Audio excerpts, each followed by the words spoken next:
Let's continue where we left off, shall we? Here we are in the midst of a pandemic caused by a virus that was never isolated and thus never proven to exist. But for some reason, politics is almighty powerful compared to science, and so insanity struck to the point where the world would never be the same again. It started with social distancing and face masks. Every news channel, every newspaper, every talk show, all they could write, talk and scream hysterically about was COVID-19. Road signs appeared, reiterating the importance of social distancing. By keeping a distance of at least 6 feet or 1.5 meters, one would be safe. If you ignored, you could die. Or worse, you could kill somebody else. Hugging belonged to the past. Any form of physical closeness was potentially extremely dangerous. Repetition, repetition, repetition. 24/7. Combined with horror stories from Italy, we, the people, got scared. The first wave, not of a virus but of fear, hit the shores of just about every country in the world. And when fear takes over, rational thinking becomes difficult, if not impossible. Nobody told us that the Italians who died during that first so-called outbreak were of very old age. They had all been vaccinated early 2019 with an experimental flu shot, a cocktail of 4 different types of influenza, among which H1N1, the swine flu. When they were hit with the autumn flu, their immune system was down. They didn't stand a chance.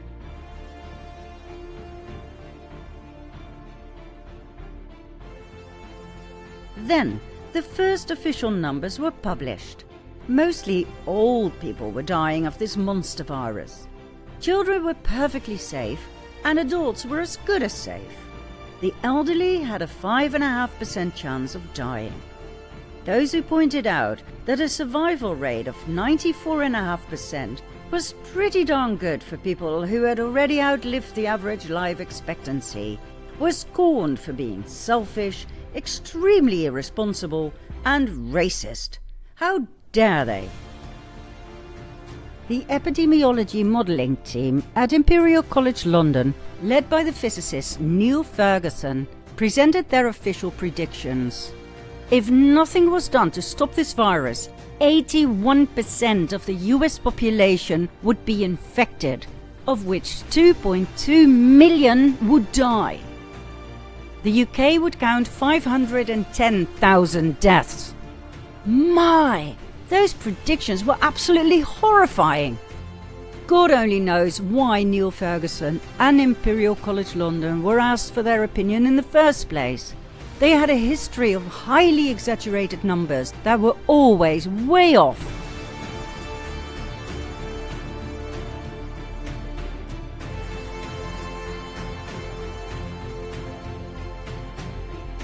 According to the American Institute for Economic Research, although Ferguson's team has a bad habit of falsely claiming credit for saving millions of lives premised upon these apocalyptic numbers, the truth is they all amounted to wild exaggerations from a fundamentally flawed model. Why on earth did UK Prime Minister Boris Johnson listen to this disgrace of a scientist? Would you believe a man who predicted the following in the past? 2002, Ferguson predicted 150,000 people would probably die in the UK as a result of BSE in beef. Really? Well, no. In reality, only 177 people died. 2005, Ferguson predicted 150 million people would probably die as a result of the bird flu. In reality, only 282 people died worldwide. 2009, Ferguson predicted 65,000 people would probably die in the UK as a result of the swine flu. In reality, only 457 people died. Would you choose this man, of all scientists out there, to advise your government on how to handle COVID-19 in your country? When Ferguson was confronted with his fundamentally flawed model and his huge mistakes, he tried to blame the model, stating it was 13 years old and not really made for COVID-19, but for a flu epidemic in general. Then, when he was asked to share his model with the scientific world, he refused. Why? Because he knew perfectly well it was complete and utter bullshit. It took him 6 months to rewrite the model and present something that still didn't make any sense. When Ferguson was asked why the real UK numbers were so much lower than his predictions, his prompt answer was that this was because of his excellent recommendations. When confronted with the situation in Sweden that refused to lock down or implement any other severe COVID restrictions, yet had quite low COVID casualties, his answer was that, no doubt, the numbers could have been much lower if they had implemented his brilliant recommendations. On top of everything else, he ignored his own advice and thus the COVID restrictions by inviting his secret lover into his home. When this became common knowledge, he resigned from his position as a government advisor on SAGE, the Scientific Advisory Group for Emergencies. Wow, how noble and just. If it weren't for the fact that that too was just another lie. Until today, Ferguson is part of both SAGE and Advisory Committee SPY-M. He also is acting director of the Vaccine Impact Modelling Consortium based at Imperial College London and financed by Gavi, the Vaccine Alliance, and the Bill and Melinda Gates Foundation that actually owns Gavi and that granted Imperial College London millions of dollars. Long story short, once again we are witnessing utterly corrupted politics and bribed science, working together to impose something on the people that the people hadn't asked for to begin with. Professor Lockdown and Boris Johnson rolled out a strategy to take the freedoms away from the British people under the pretense of protecting them against a killer virus that didn't exist. But that they kept to themselves. And so, in 2020, government policies were quickly adapted to Ferguson's hysteric and completely unrealistic warnings. New restrictions were laid out. We were no longer to visit our elderly parents and grandparents. No hugging, definitely no hugging, and preferably no visits in general. Children were told in school that they might kill their grandparents if they disobeyed. This insane and inhumane programming led to deep emotional and psychological trauma. Feelings of guilt overtook these children, who were told they were basically murderers in waiting, unless, of course, they did as they were told by the government, completely overruling and ignoring their own feelings. When they screamed for their grandparents, they were told off about how selfish they were. Shame was added to their feelings of guilt. Some people stood in front of the care homes and sang songs for the abandoned elderly, but the police removed them.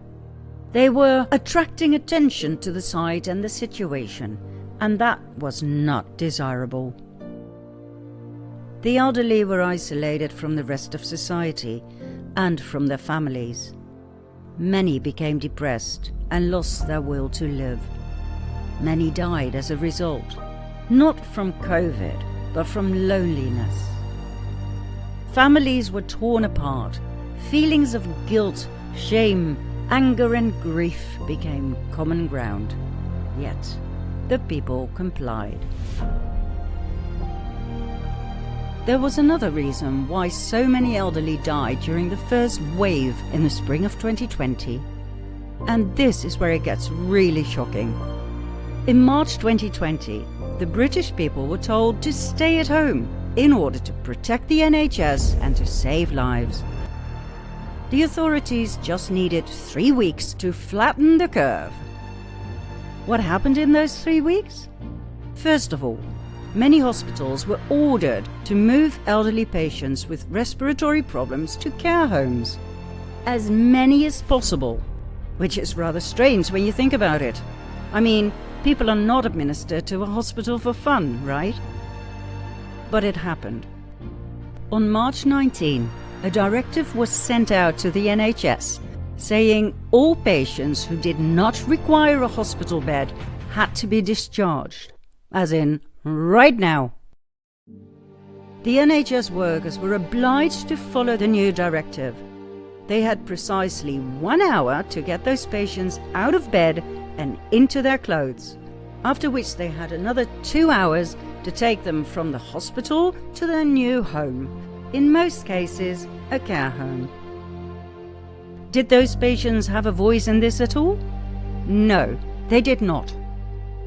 Their beds had to be empty for COVID-19 patients, those poor sufferers of a virus that had not been proven and would never be proven to exist. This directive was most efficient, as you can see in this graph. Only 62% occupancy of hospital beds remained, 30% down compared to previous years. So, what happened to those patients who ended up in care homes? They were euthanized. Do we have evidence for such a brutal claim? Yes, we do. But we must warn you, for this is truly as ugly as it possibly gets. You might even realize for the first time what happened to your parents or grandparents and why they suddenly died. You see, all of a sudden, in April 2020, there was a great increase in deaths in care homes. No less than 26,541 people died in April 2020 alone, an increase of 17,850 on the 5-year average. That's an awful lot of excess deaths in just 1 month. What happened? They were given Midazolam. That's what happened. But you weren't told, were you? And neither were they. Midazolam is a very strong sedative, used among other things to relieve anxiety and fear. It is also used in lethal injections in the US, combined with 2 other drugs. The NHS workers were told to ease the suffering of the patients who were removed from their hospital beds and were now in their care home beds. Most of them had respiratory problems, so wouldn't it be nice to give them an intravenous cocktail of morphine and midazolam? Sounds sweet, doesn't it? Well, it wasn't. You see, midazolam affects the central nervous system, and thus a person's breathing.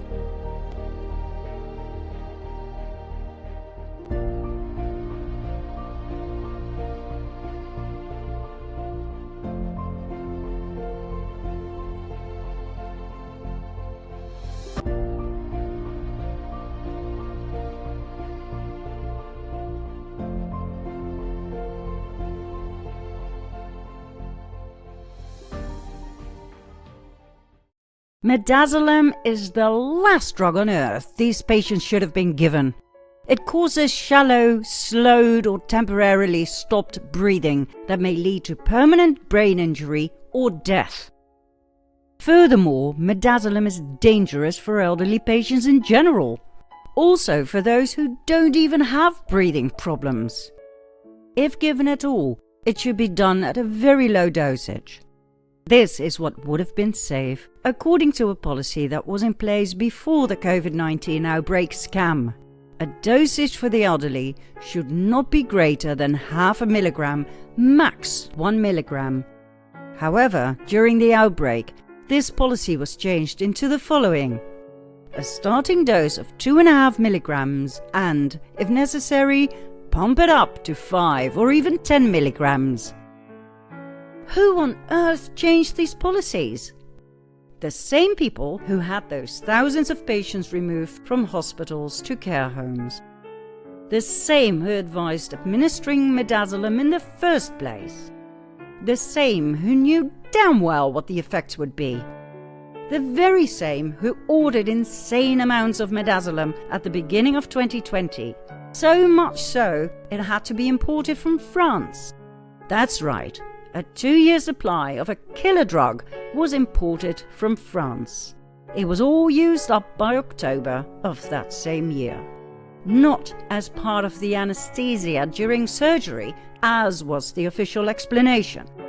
There were no surgeries during these COVID months. They were postponed by the same criminals, guilty of genocide of 26,500 people who died in April 2020 alone in care homes. Those people choked to death. Midazolam side effect, significant depression of respiration, killed them. They suffocated. What was written on their death certificates? Cause of death, COVID-19.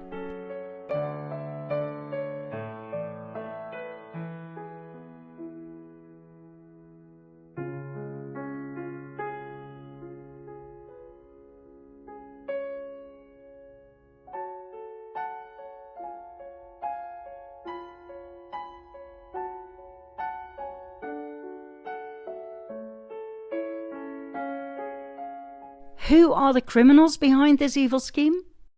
Secretary of State for Health and Social Care, Matt Hancock. GP and Member of Parliament, Dr. Luke Evans. And the Department of Health.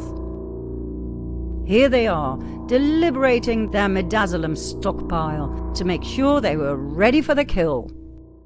A good death needs 3 things. It needs equipment, it needs medication, and it needs the staff to administer it. So in terms of equipment, a few quick questions. Do you have enough syringe drivers in the NHS to deliver medications to keep people comfortable when they're passing away? Yes, right now we do. And the second one is with that's to the syringe drivers deliver medication, particularly things like Midazolam and morphine. Do you have any precautions put in place to make sure we have enough of those medications to be delivered? Yes, we've got a big project to make sure that those sorts of medications, as well as the ITU medications that I spoke about earlier, that the supply chains, global supply chains for those medicines are clear. The so-called good death Hancock and Evans talked about means euthanasia. What you just witnessed was part of a parliamentary committee meeting in which euthanizing the elderly in care homes by means of Midazolam and morphine was openly dealt with. Did they act on their own accord? Of course not. The Department of Health, Prime Minister Boris Johnson, each and every puppet of the cabal presently seated in the British government were part of this grand euthanasia scheme of the elderly, as part of the global sustainable development goals and thus the depopulation agenda. Shocking to see it in action, isn't it?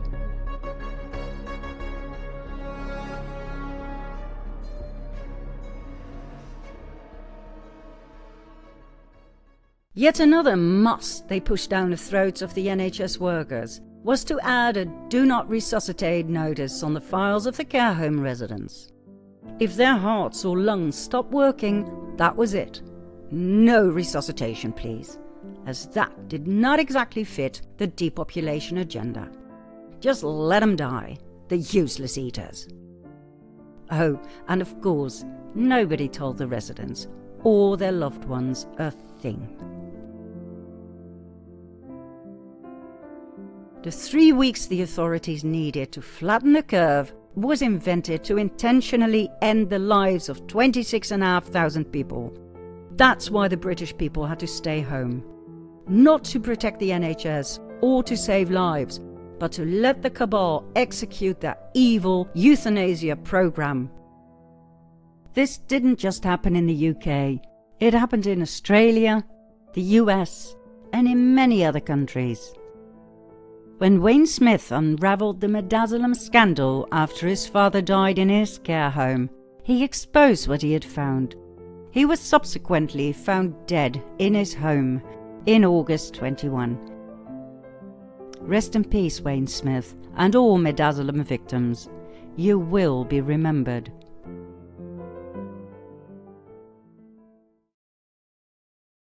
Back to our storyline of fake pandemics and corrupt politicians. Face masks were introduced, an insane measure, as any virologist could have told you. You see, a virus is so eeny-weeny tiny, it goes straight through the fabric of any type of face mask. It's like trying to keep the mosquitoes out by putting up a wire netting fence. The cabal was laughing in our face. The CDC, NIH, the WHO, the Dutch RIVM, they all admitted on camera that face masks are not effective against viruses. Right now in the United States, people should not be walking around with masks. You're sure of it? Because people are listening really closely to this. Right now, people should not be walking. There's no reason to be walking around with a mask.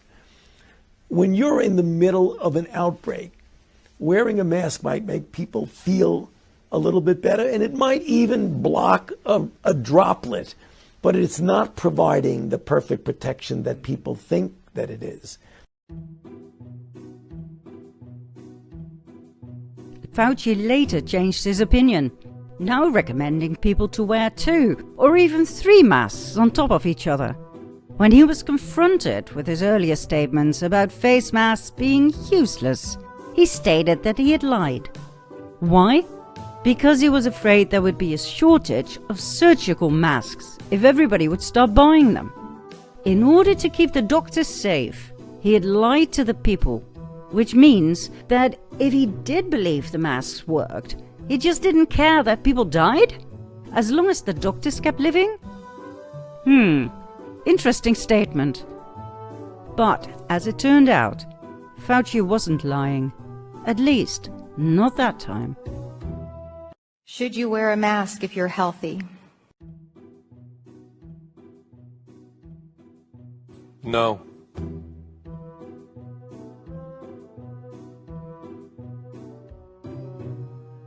That's right. You really said it. Should you wear a mask if you're healthy? No. Het instituut toont dat ongeveer 200.000 personen tenminste een week een mondkapje moeten dragen om misschien, en dan zeg ik nog misschien erbij, 1 geval van besmetting te voorkomen, van overdracht te voorkomen. Dus een buitengewoon klein effect weten we momenteel.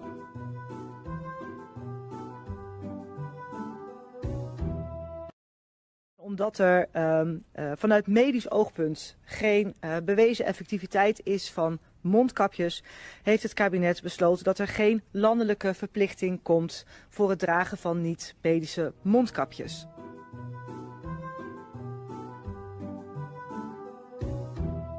Vanuit het Veiligheidsberaad kwam wel breed het verzoek om lokaal maatwerk gericht op gedragsbeïnvloeding, dus niet zozeer medisch gerelateerd, maar wel gericht op gedragsbeïnvloeding, om dat instrumentarium toch eens stevig onder de loep te nemen. En ook te kijken waar zou je mee kunnen experimenteren. Waaronder dus ook bijvoorbeeld met mondkapjes. Maar dan gaat het vooral over nieuwe methoden, gericht op gedragsbeïnvloeding en ook te bemeten op het effect.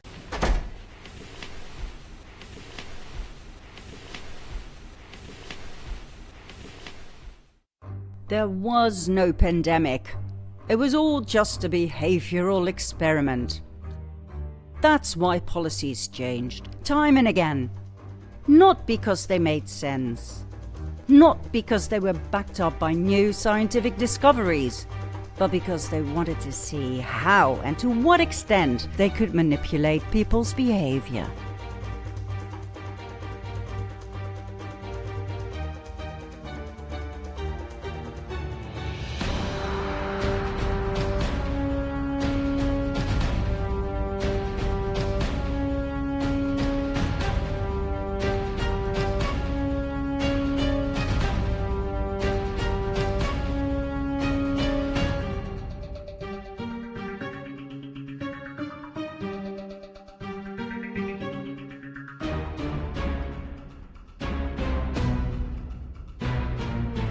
What did it take for the people they so despised to change their behavior at the Cabal's command?